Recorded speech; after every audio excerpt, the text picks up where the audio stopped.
कभी कभी ऐसे फल वाले मिलते हैं जो कहेंगे नहीं साहब, आज मेरे पास ताज़ा नहीं है, आप सामने की दुकान से ले लो। मिलता है कभी कोई ऐसा?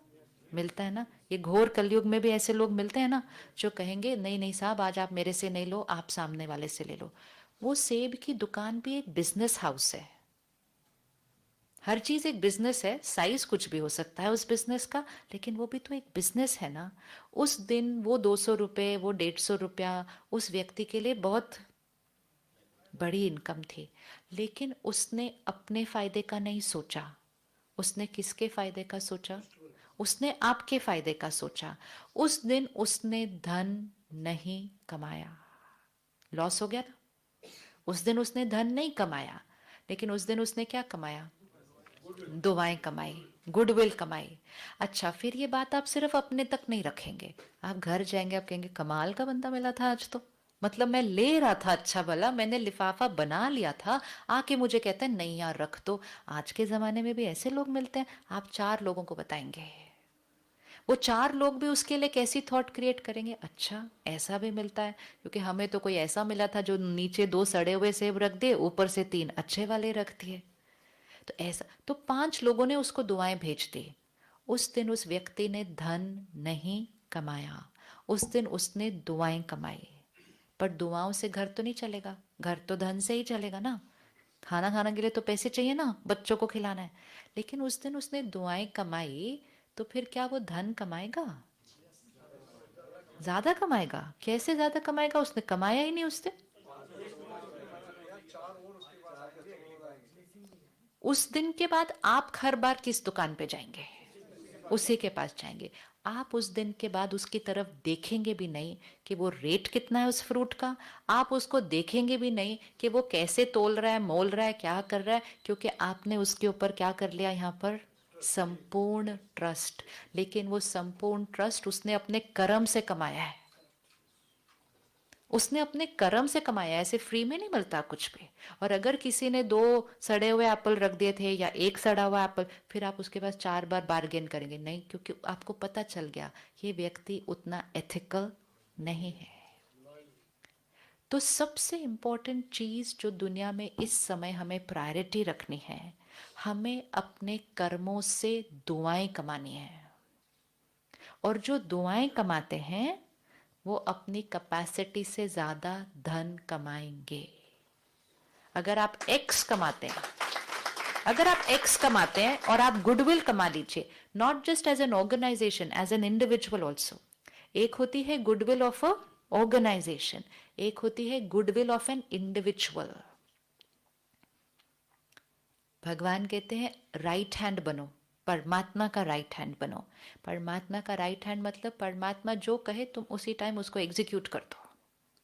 इसी तरह हम सबके पास कोई एक राइट हैंड होता है या नहीं होता? किस किस के पास एक राइट हैंड है कोई? है ना। राइट हैंड की क्वालिटी क्या होती है? किसको हम कहते हैं ये मेरा राइट हैंड है? किसको कहते हैं ऐसा? इसको बोल दिया, बस मैं निश्चिंत। ये है उस इंडिविजुअल की गुडविल। ये गुडविल है, ये उसकी क्वालिफिकेशन से नहीं आती है, ये उसके एक्सपीरियंस से भी नहीं आती है, ये उसके काम करने के तरीके, विधि, सिंसियरिटी, क्वालिटी, दुआएं मिलती हैं उस व्यक्ति को। अब हर बार जब आप उसको काम देते हैं ना, हाँ वो तो है ही। और फिर हर कर्म हमारा पास्ट रेफरेंस बनते बनते बनते हमारी गुडविल क्या होती जाती है? ऐसे बनती जाती है। अब आप जब भी उसको काम देंगे ना, आप यहां से एक थॉट क्रिएट करते हैं, इसको दे दिया ना अब मैं निश्चिंत, इसको दे दिया ना मेरे को पता है काम टाइम से पहले। हर सेकंड में वो दुआएं कमाता है व्यक्ति, हमें पता ही नहीं चलता है कि हम दुआएं कमा रहे हैं। ये जो आत्मा दुआएं कमाएगी उसकी ये बैटरी क्या होती जाएगी? चार्ज। तो परमात्मा बाबा हमें सिखाता है कि बैटरी को चार्ज करने के 2 तरीके हैं। बैटरी मतलब सोल पावर, वो हमारा resilience, denominator stress is equal to pressure divided by resilience, ये इनर पावर।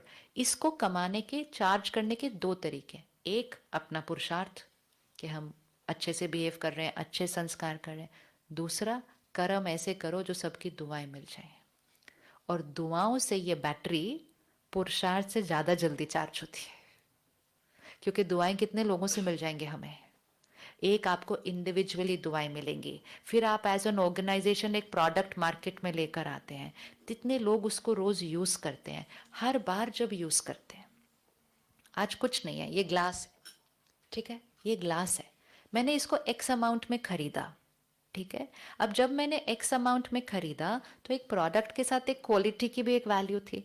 अगर ये थोड़े समय में थोड़ा टेढ़ा हो रहा है, थोड़ा कुछ हो रहा है, मैं उस ग्लास को यूज करती रहती हूँ, लेकिन हर बार उस ग्लास को देखकर मैं क्या क्रिएट करती हूँ, एक नेगेटिव एनर्जी क्रिएट होती है। क्या है, 100 रुपए का लिया, एक साल में टेढ़ा हो गया, फिर 4 लोग बैठे होते हैं, देख भाई 100 रुपए में लिया था, टेढ़ा हो गया। Every time I will use it. हम फेंकते भी तो नहीं ना जल्दी जल्दी चीज को, तो वो हमारे सामने होती रहती है, हम उसको याद करते रहते हैं, हम उसको याद करते रहते हैं, उनको ऑपोजिट एनर्जी देते रहते हैं। हमें पता भी नहीं किसने बनाया, हमें नहीं पता। अब आपके घर से अगर मेरे घर में कोई ग्लास है तो मुझे आइडिया नहीं है कि वो आपकी कंपनी से आया हुआ है, मुझे सिर्फ वो ग्लास दिख रहा है बस। हाँ, कोई तो कुछ तो चीज बनाते होंगे ना। तो मैंने उसको, अब इसका ऑपोजिट करो, हर बार जब उस चीज को यूज किया, हर बार जब उस चीज को यूज किया, रॉ मटेरियल भी जाएगा तो फाइनली तो प्रोडक्ट ही बनेगा, फाइनली तो प्रोडक्ट। रॉ मटेरियल अगर जाता है तो जिम्मेवारी और भी ज्यादा है, वो तो हमने कल देख लिया, रॉ मटेरियल की जिम्मेवारी सबसे ज्यादा है, क्योंकि आगे भी सबको, जिनको आपकी वजह से नेगेटिव एनर्जी मिलेगी, उसका रूट कॉज भी आप है। इसलिए हर कर्म ऐसा करें, दुआएं कमाएं, खुश रहने के लिए कुछ और नहीं करने की जरूरत है।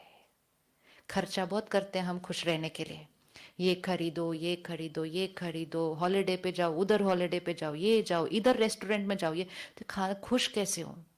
खुश रहने का एक ही तरीका, दुआएं कमाओ। इजी है दुआएं कमाना? क्या ज्यादा इजी है, धन कमाना या दुआएं कमाना? इवन सिंपल चीज, आप मार्केट गए शाम को, आपने सोचा बस मुझे दुकान में जाना है, सामान लाना है, वहां एक गाड़ी खड़ी थी, आपने उसके पीछे अपनी गाड़ी या स्कूटर अटका दी, आपने सोचा बस मैं गया कि मैं आया, ठीक है, लेकिन जितनी देर में आप आए नहीं, उस गाड़ी में कोई आ गया, लेकिन वो अपनी गाड़ी नहीं निकाल पा रहा, क्योंकि हमने इररिस्पॉन्सिबिलिटी के साथ उसकी गाड़ी को ब्लॉक कर दिया था। अब चाहे 20 सेकंड ही उसने आपके इंतजार किए हो, लेकिन उस 20 सेकंड में आपको पता ही नहीं उसने कितनी सारी, ये छोटे छोटे कर्म है, छोटे छोटे छोटे छोटे छोटे छोटे कर्म। जब छोटे छोटे कर्मों में अटेंशन रखेंगे तो फिर बड़े बड़े कर्म तो अपने आप ही सही हो जाएंगे। तो कोई भी कर्म करने से पहले हमें बहुत क्लियर होना चाहिए, मेरे से कौन से कलर की एनर्जी निकल रही है, और इसके रिटर्न में मेरी तरफ कौन से कलर की एनर्जी आने वाली है। जिसने दुआएं कमाना अपने जीवन का लक्ष्य रख लिया, उसका भाग्य हमेशा कैसे होगा? किस किस को अनुभव है, जीवन में कोई बड़ी बात आती है, ऐसा लगता है बहुत बड़ी है, असंभव, लेकिन वो ठीक हो जाती है, तो सब लोग क्या कहते हैं? सब कहते हैं किसी की दुआ लगी, बोलते हैं कि नहीं, किसी की दुआ लगी। और अगर चलता चलता काम बिगड़ जाता है तो क्या बोलते हैं? किसी की नजर लगी। ये किसी की नजर लगी या किसी की दुआ लगी, ये फ्री में नहीं मिलती है। दुआ भी कमानी पड़ती है, और नजर भी अपने ही कर्मों से कमाई हुई है, और कोई चीज नहीं है। ऐसे नहीं कोई मेरे लिए ऐसे नेगेटिव सोच रहा है, मैंने कुछ कर्म किया है, पूर्व जन्म का तो है ही।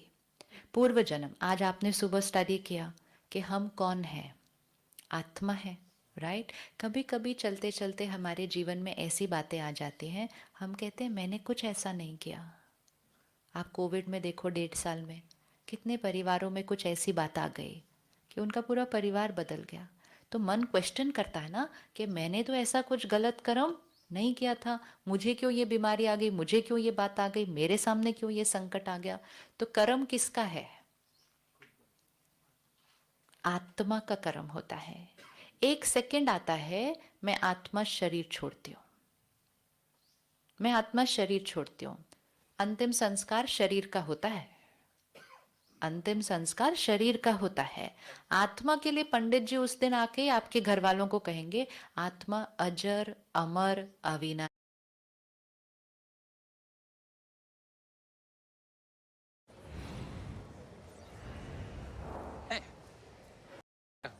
What's new? विनाशी है, मतलब कर्म होता है। एक सेकंड आता है, मैं आत्मा शरीर छोड़ती हूँ, मैं आत्मा शरीर छोड़ती हूँ। अंतिम संस्कार शरीर का होता है, अंतिम संस्कार शरीर का होता है। आत्मा के लिए पंडित जी उस दिन आके आपके घर वालों को कहेंगे आत्मा अजर अमर अविनाशी है। मतलब क्या, वो नहीं मरी, वो अजर अमर, क्योंकि वो एनर्जी है, एनर्जी नहीं मरनी। ये शरीर मिट्टी का है, मिट्टी में गया। तो आत्मा गई किधर, आत्मा किधर चली गई? आत्मा उसी टाइम एक शरीर छोड़ती है और दूसरे गर्भ में एंटर कर जाती है, और कुछ महीनों के अंदर एक बच्चा पैदा होता है। और जैसे ही बच्चा पैदा होता है तो वो माँ बाप वो तिथि तारीख पंडित जी को दे देते हैं, और पंडित जी एक दिन के अंदर क्या बना के दे देते हैं?